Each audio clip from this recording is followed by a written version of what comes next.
On line digital T V official سے میں ہوں صدیق ساجد۔ وفاقی کابینہ نے ملک کی پہلی قومی سلامتی پالیسی کی منظوری دے دی ہے، جبکہ حکومت نے اپوزیشن کو آڑے ہاتھوں لیتے ہوئے کہا ہے کہ مولانا فضل الرحمان 3 سال سے تاریخیں دے رہے ہیں۔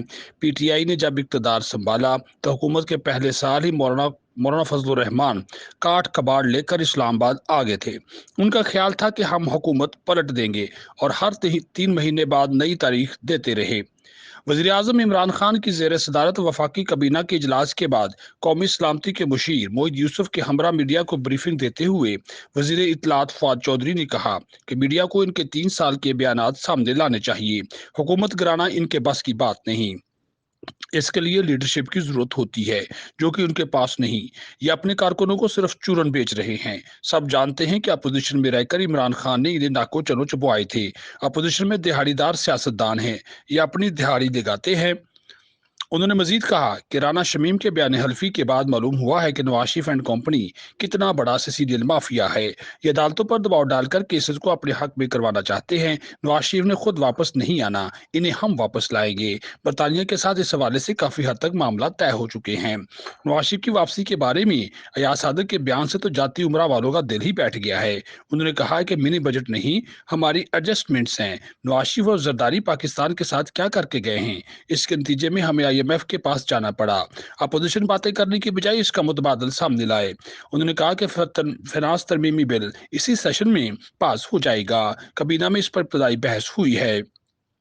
فواد چودھری نے کہا کہ پہلی مرتبہ قومی سلامتی کی پالیسی میں جیو اسٹریٹجک پالیسی کے ساتھ اکنامک اسٹریٹجی کو بھی منسلک کیا گیا ہے۔ اگر معیشت طاقتور نہیں تو سلامتی کی گارنٹی نہیں ہو سکتی۔ جب تک عام آدمی معاشی، سماجی اور قانونی حالت سے مطمئن نہیں ہوگا، ملک کی سیکورٹی کو خطرات لاحق رہیں گے۔ قومی سلامتی پالیسی میں عام آدمی پر فوکس کیا گیا ہے۔ وزیر اعظم عمران خان کی قیادت میں پہلی مرتبہ ہم نے ایک اہم سنگ میل عبور کیا ہے۔